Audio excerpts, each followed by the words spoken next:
What's going on, everybody? It's Antonio from Ikari Press. We're on the Indiegogo, $64,647. Santana, baby. Triple cover pack is, of course, still ongoing. If you want it, head on over to Indiegogo. Or just type in IkariPress.com. It'll take you right there. The link, of course, is in the description. Alright, so this is on CBR. Heroes in Crisis writer Tom King has received death threats over issue number 8. Right, following the controversial 8th issue of Heroes in Crisis, writer Tom King has received a number of threats on his life. King shared a screenshot of a report sent to Twitter regarding a user threatening his life in response to the comic. And according to King, reporting death threats is starting to become a regular occurrence. And here's a screenshot of that. And the report that he sent in to Twitter, and he was like, I'm doing this too often. He continued by insisting fans read the issues themselves to gain full context. I can't even read. To gain full context before reacting prematurely to spoilers and clickbait stuff. My advice, what it's worth, read Heroes in Crisis 8 before you read the spoilers for Heroes in Crisis 8. There's a lot of clickbait stuff out there today. Context is important for this one. Now, let's actually get into some of the spoiler stuff that is why some people have gotten triggered. So if you don't want to know about it, then thank you for watching and dip on out. But basically, here's the spoilers.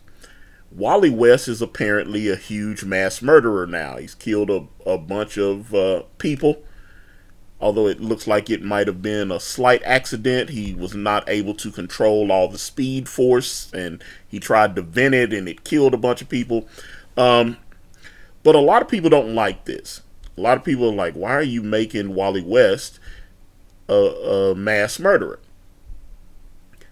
My thing is this, because I've seen a few videos and I've seen people writing about it. To a lot of people, Wally West is their Flash. I even saw Richard C. Meyer, he did a video and he was like, Wally West was my Flash. Barry Allen is my Flash. And, I grew up with Barry Allen. And, they killed Barry in Crisis on Infinite Earths. When they gave the mantle of the Flash to Wally, I was not upset about it because it's just like I wouldn't be upset if Dick Grayson became Batman, which he did during the Nightfall saga, obviously. But Dick Grayson had been the original Robin, and he had been Batman's sidekick for generations. So them passing the mantle on to Dick Grayson made sense. Wally West had been Kid Flash. They didn't create some new character and pass the mantle of the Flash on to them. They gave us someone who had been in the Teen Titans and had been the Flash's sidekick for quite a long time. So when you see Wally West become the Flash, you're like, oh, I'm sad that Barry's gone, but Wally West, I know who Wally West is. And, if something happened to Barry, it's natural that the mantle would pass to Wally. So I wasn't like, oh no, you got to get rid of it. So I didn't mind that. That being said, there are a lot of people that don't really care about Barry Allen. They only know Wally. They know Wally from the Justice League cartoon because they didn't use Barry Allen. They used Wally West. So that's their point of reference there. They are very, very attached to Wally West.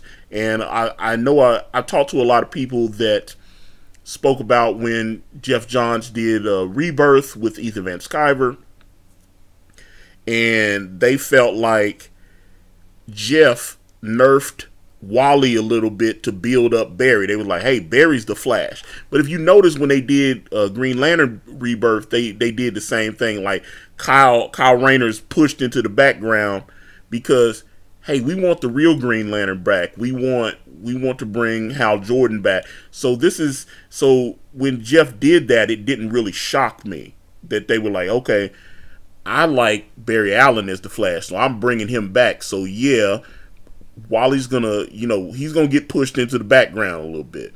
So, but a lot of people got upset that Jeff did that. And it seems like another nail in the coffin here, where it just seems like they erased Wally, and then they brought him back, and people didn't remember who he was, and his kids and this and that. There's a lot of stuff going on with Wally, and Tom seems to really bring that passion out of fans. I'd say outside of Nick Spencer, who Nick Spencer has, whatever happened to Nick Spencer during the Secret Empire, because Nick Spencer got a bunch of death threats for Secret Empire. And then Tom King Tom King did Batman 50, which was supposed to be the wedding issue, which I spoke about that at length. I feel like DC was doing a cash grab on the fans. They had like 80 variant covers. They were doing all this publicity saying that Batman and Catwoman were going to get married. And then right before the issue comes out, it leaks out in the New York Times or whatever. They did an article and they were like, well, they don't really get married. And then everybody was like, well, I just bought all these copies because there were people that thought they were going to make a lot of money, and they felt like the rug got pulled out from under them. That's why they were buying all those variant covers and everything. And then it was like, surprise, bitches, they're not really getting married. Ha ha. It's just set up for another story I'm doing. So people got mad at Tom over that, and they were threatening his life then. But I think he was going to San Diego Comic. He was going to some con, and I remember that DC actually provided a security guard for him. He actually went to the con with a security guard, because you never know, some nut job's gonna come up to you and try to, get triggered, and something might happen. So, as you can see, people are upset because of Wally West's portrayal in Heroes in Crisis number 8. But as much as I love comics, I would never threaten a creator because they wrote something I don't like. My best advice to people like that, I would just say, vote with your dollars. Vote with your wallet. If you don't like what Tom King is doing, don't buy his work. I would highly recommend that, because that teaches people. It's like, oh, they didn't like that. Maybe I don't need to do that again. So if you don't like what Tom King has done in Batman, or if you don't like Heroes in Crisis, I would suggest, instead of sending them nasty tweets or whatever, that you just go, well, look, I'm not going to support this work anymore. And I promise you, DC will notice when they see that dip in sales. They'll be like, Tom, we need to fix this. and Tom obviously wants to continue. This is his career. He wants to keep working.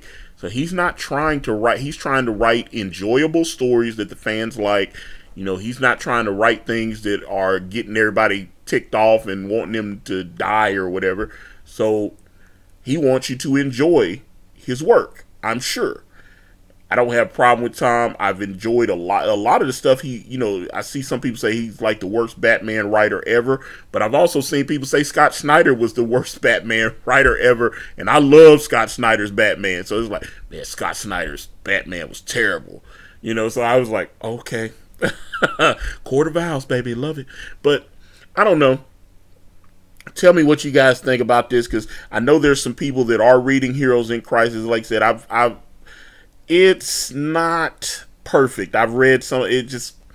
There are some problems there. I hope when the whole thing is finished that maybe I'll feel a little different. Because sometimes we haven't read the whole story yet, and when everything wraps up, I'm hoping that it's that I feel a little different about it. But let me know what you guys think. So with that being said, I'm going to wrap this video up. And if you guys want to reach out to me, I'm on Facebook, Instagram, Twitter, and right here on this YouTube channel. Everywhere is at Ikari Press. And if you type in IkariPress.com, it will take you directly to my Indiegogo campaign for my comic book series brand with the phenomenal Kanan White. We're on Teespring. We're on Amazon.com. The links to those are in the description. Thank you guys so much for watching. Like and subscribe. I'm out.